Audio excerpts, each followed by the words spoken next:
Salve, salve, salve, salve, rapaziada! Tudo certo com vocês? Como vocês estão? E essa pergunta é muito mais pela fidelidade ao bordão do que sobre uma dúvida se tá tudo certo ou não, né? Depois que você é humilhado pelo Maringá, obviamente as coisas não estão tudo certo. E eu acho que os próximos dias eles vão ser um mix aqui no canal, né? Um mix de algumas demandas, algumas reclamações e um mix também de algumas cobranças. Eu acho que esse vídeo é muito nesse tom de cobrança, né? Porque o técnico Maurício Barbieri, eu tento sempre me botar na posição de treinador, porque eu acho que, de forma em geral, é a posição mais difícil que você tem num clube de futebol, sabe? Quando você tá na posição de treinador ali, você tá numa posição que precisa dar resposta, você tá numa posição complicadíssima, você precisa potencializar 30 atletas. E eu acho que, de alguma maneira, o técnico Maurício Barbieri, ele foi até, de certa forma, coerente no aspecto de ter calma ao botar alguns jogadores da base. Eu acho que quando você tem essa demanda de ter jogadores da base ganhando minutos, você não pode generalizar em relação a todas as peças. Ainda mais em um trabalho que está começando, ele quer dar uma cara ao time, ele quer dar um entrosamento ao time, e eu acho que isso tudo faz sentido. Por exemplo, quando a gente está falando do Felipe Schick, quando a gente está falando do próprio Sorriso, que voltou para o Sub-20, quando a gente está falando de outros nomes que geram até alguma expectativa, mas ainda precisam se provar mais e aparentemente não são nomes acima da média. Eu acho que existe aquele bom jogador da base, aquele jogador que pode ser útil no principal, e existe os nomes acima da média. E o Atlético tem esses nomes acima da média. No final das contas, dá pra cravar isso, que o Atlético tem nomes de mais expectativa em relação ao que eles podem gerar de num contexto de jogar com o time principal. E eu acho que alguns desses nomes, eles estão com muito pouco espaço. Não dá pra entender os planos do Barbieri com o João Cruz, por exemplo. O João era uma peça pra ter outro posicionamento dentro da hierarquia do elenco do Atlético. O João era pra ser uma das principais peças de um time que ainda clama por um funcionamento mais dinâmico do meio-campo, só que é completamente diferente. Isso é informação. O João constantemente é o destaque dos treinos e só vem perdendo espaço, só vem perdendo espaço, só vem perdendo espaço. E eu entendo que a gente tem que ter um mínimo de calma com o João. Eu entendo que a gente tem que ter um mínimo de entendimento que é um garoto de 18 anos que ainda vai crescer muito. Mas eu não entendo você escantear o João Cruz tendo o Filipinho, o Raul, Patrick, jogadores que potencializam muito menos o seu principal jogador, que é o Bruno Zapelli, e jogadores que fazem esse setor de meio campo ser um setor muito menos criativo. Ontem a gente sofreu muito por causa do meio campo, e parece que é uma opção do Barbieri.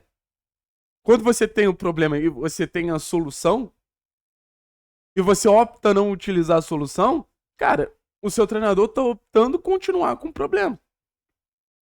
E assim, a não utilização do João Cruz está na conta do Barbieri. A não utilização do João Cruz, até em outras posições, como o próprio Varini, que eu acho que foi o técnico que mais soube utilizar o João Cruz, tá na conta do Barbieri.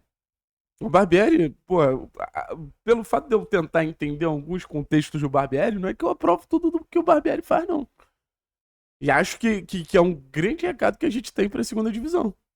O João é um cara que merece e precisa ter mais espaço ao longo da Série B.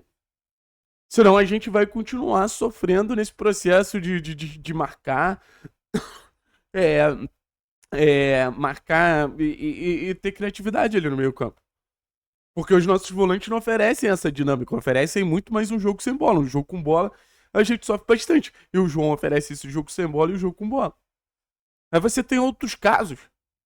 Por exemplo, o Arthur Dias. O Arthur Dias voltou da seleção, não teve absolutamente nenhum minuto. Nenhum minuto. O Arthur Dias que foi destaque da seleção brasileira sub-20. Um jogador versátil. Ah, Thiago, mas ele concorre com o Léo, fica complicado. Teve jogos que o Léo não jogou e o Arthur também não teve chance. O Léo teve jogo que jogou de lateral e o Arthur não teve chance. Tudo bem, acho que o Beleza tá na frente, mas não dá um minuto pro garoto. Um garoto versátil, pode jogar de lateral, pode jogar de zagueiro, tem boa saída de bola. Pode qualificar esse primeiro passe, mas a gente não conseguia escapar da saída da pressão na nossa saída de bola. Será que o Arthur não conseguia dar um passe progressivo, que é uma das especialidades do garoto que botaria o campo aberto pra gente progredir. É mais um potencial que parece que é abafado pela necessidade do Barbieri de usar alguns dos jogadores mais experientes.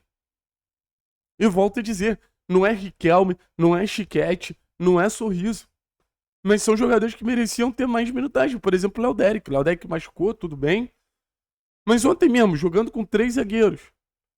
Essa demanda aí, eu acho que qualquer torcedor do Atlético conseguiu perceber. Não é uma demanda muito difícil de entender. Ontem jogando com 3 zagueiros. Ontem jogando numa situação ali que a gente precisava fazer gol.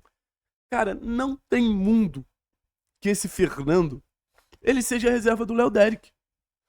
Ainda mais jogando com 3 zagueiros. Eu entendo que, pô, exista uma certa resistência ao Léo no sentido de ser um cara que vai atacar bastante, tem muita potência pra atacar, muita qualidade pra atacar. E num jogo que ontem a gente precisava atacar. O Léo nem pro banco foi. Mas assim, num esquema de 3 zagueiros que daria essa liberdade, mais um erro crasso do Barbieri. É aquilo. Ano passado, a gente tinha um grande time na Série B, que era o Santos. Vocês sabem quem foi o líder de chances criadas do Santos na temporada passada? Foi o JP Sherman, um lateral franzino, mas um lateral que foi recebendo chance porque, cara, hoje o mercado de lateral eu sei que tá uma merda. Mas se você produz um lateral como o Léo Derick, se você cria um lateral como o Léo Derick, esse lateral evolui. Esse lateral ganha boa dinâmica de jogo. Quando sobe, participa de gol. Lembra quando o Léo Derick entrou contra o Rio Branco e participou de 2 gols? Mostra um poderio ofensivo muito maior que seu titular. Por que você vai frear o crescimento e as oportunidades que o Léo Derick podem vir a ter? Pode vir a ter. Frear um Léo Derick é optar novamente por um problema, não pela solução. A base do Atlético hoje ocuparia fácil 2 vagas do time titular com o João e Léo Derick. Fácil. Seriam jogadores de futuro, seriam jogadores que o Atlético pode desenvolver com um teto muito maior do que os jogadores que estão aqui hoje. E o Atlético fica insistindo num contexto, num cenário que vai trazer pouco retorno para o clube a médio e longo prazo. Acho que até no presente vai trazer pouco retorno. Acho que o clube deveria ter uma cobrança maior para a utilização da base. Devia ser uma situação institucional. E eu sei que o Barbieri gosta de lançar jovens e tudo mais, mas cada vez mais o Atlético perde essa face jovem no time, na equipe. Cada vez mais o Atlético perde esse teor de ser um clube revelador. Daqui a algum tempo, o Raul vai estar, sei lá, na Ponte Preta. Daqui a algum tempo, o Fernando vai estar de volta na Chapecoense. Léo Derick e João têm uma perspectiva de futuro completamente diversa. E acho que a gente tem que apostar exatamente nessa perspectiva de futuro dos dois. Valeu, pessoal. Tamo junto, é nóis.